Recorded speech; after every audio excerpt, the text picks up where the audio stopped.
In the heart of the Galactic Academy's combat arena, the air itself seemed to glow. Blue light spilled from projector ribs embedded in the walls, drawing grids across the polished floor. Observation tiers rose in a tight semicircle, filled with 23 cadets scaled, furred, feathered, crystalline, and otherwise each in a slate-grey field uniform, and each wearing the same rigid expression, ready to be judged. At the edge of the pit, Instructor Din stood with his arms folded. He was Drentall, spare, and lacquered in dark, glassy scales that caught the light and threw it back as a cold shimmer. His slit-pupiled eyes swept the students with a satisfaction he barely tried to hide. With a flick of his claw, the arena woke fully. Holograms coalesced in a rush of pale sparks. A simulated creature stepped into terrifying clarity. A cralon buck, thick-bodied and long-limbed, its antlers branching like blades. It breathed. It blinked. It turned its head with that uneasy intelligence prey species evolved when the world wanted to eat them. Din's voice carried easily. "This is your final examination." The murmurs died at once. "You have 4 hours," Din said, tapping his datapad. "Capture protocols demand the target alive and unharmed. The simulation will adapt. It will learn. It will defend itself with advanced threat detection algorithms." He paused, letting that sink in. "You will not win by repeating routine." The buck stamped once and tossed its razor antlers, testing the space. "Lorvac," Din called.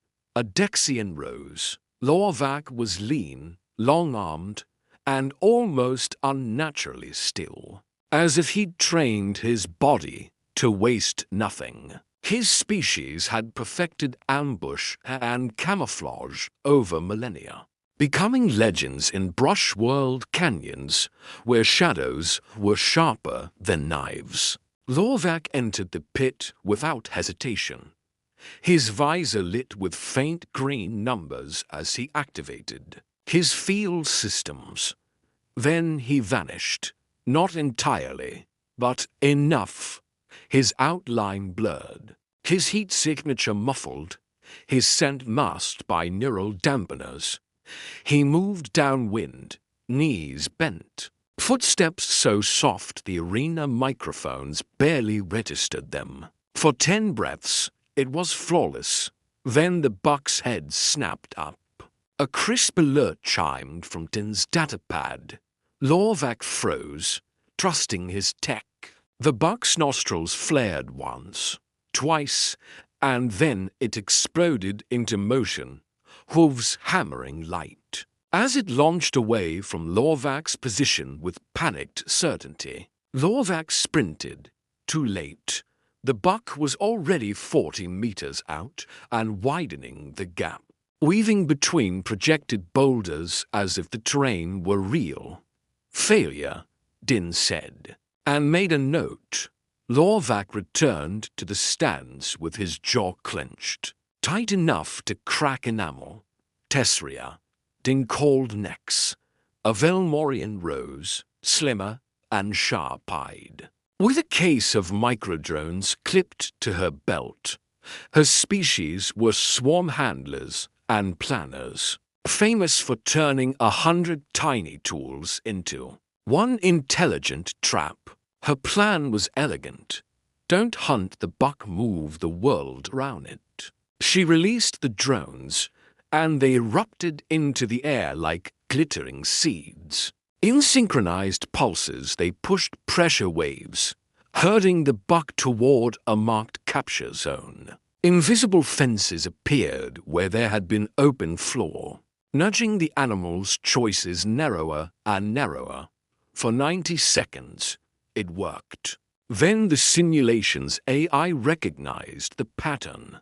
The buck feinted left, sprang right, and bolted toward an area Tessria had left unsealed because she'd assumed the environment was static. A gap opened small, deliberate, cruel. The buck slipped through it and vanished into projected thicket. Inadequate, Din said flatly, writing again.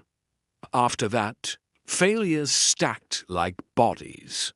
Cadets tried sonic nets and watched the buck learn the frequency boundaries. They tried paralysis fields and found the prey would spike its own simulated physiology to blast through before the lock could settle. They tried lures, decoys, and scent trails only for the buck to stop, test the air, and refuse a signal that didn't obey wind. Each attempt made the prey smarter. Each failure taught it new fear. The arena's intelligence didn't just evade. It studied. It tracked breathing, posture, hesitation. It updated its models with every missed grab and every wasted second. In the back row, a human sat with his elbows on his knees and his hands loosely clasped. He didn't whisper. He didn't fidget. He simply watched Jericho Cain. His uniform fit like it had been tailored for stillness.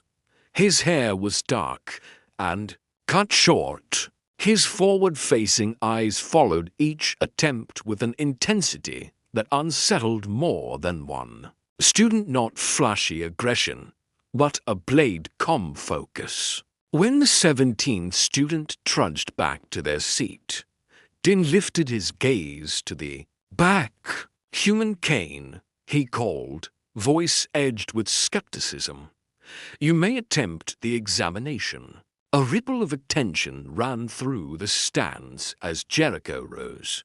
He rolled his shoulders once, as if loosening attention no one else had noticed, and walked down into the pit with an unhurried gait, beside Lorvac. A crystalline Zephron named Nyx leaned close and whispered, voice chimming softly. Humans aren't a predator species. They eat plants. Their teeth are mostly flat. Lorvac corrected quietly, omnivores. But yes, hardly specialized hunters. Jericho stopped at the arena threshold and looked up at Din. Clarification. Needed, instructor. Din's brow ridged, stated. The target, Jericho said, voice level. Do you want it alive or in pieces? Silence fell so hard the arena's background hum seemed suddenly loud.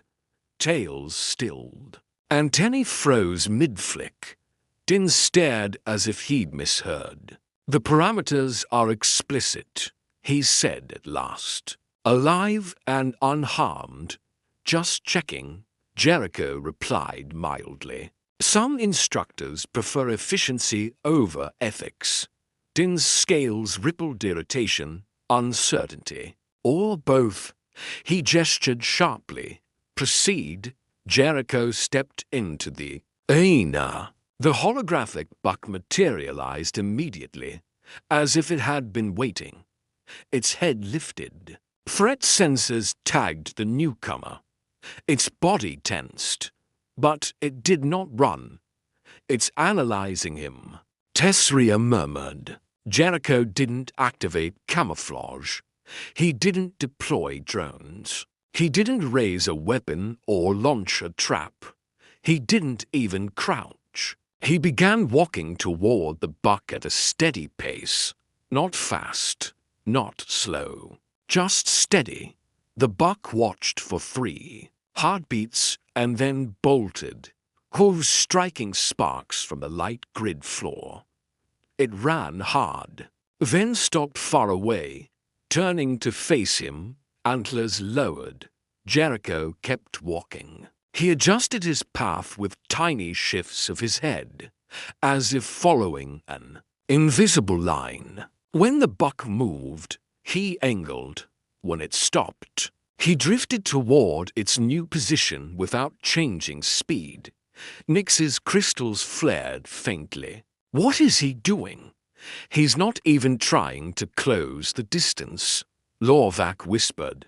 He's just walking. 20 minutes passed. The buck ran again. Jericho followed, never accelerating into a chase, never slowing as if to feign disinterest. His steps stayed consistent, his shoulders loose, his breathing even, as if the prey's panic were irrelevant. 40 minutes in, stress indicators appeared on the buck's holographic body. Heat build up, lactic acid, heart rate climbing.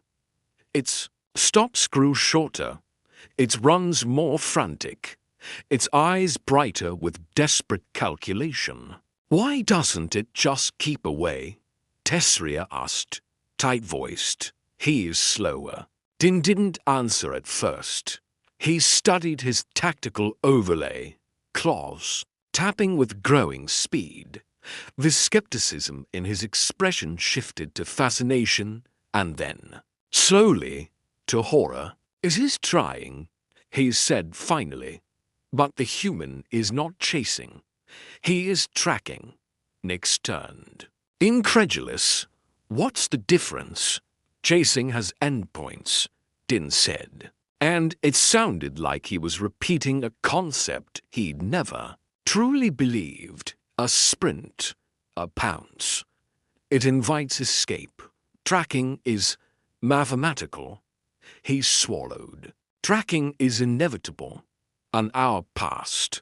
The buck stumbled, legs trembling. It tried to break line of sight behind a cluster of holographic. Boulder's prey instinct, a gamble on confusion.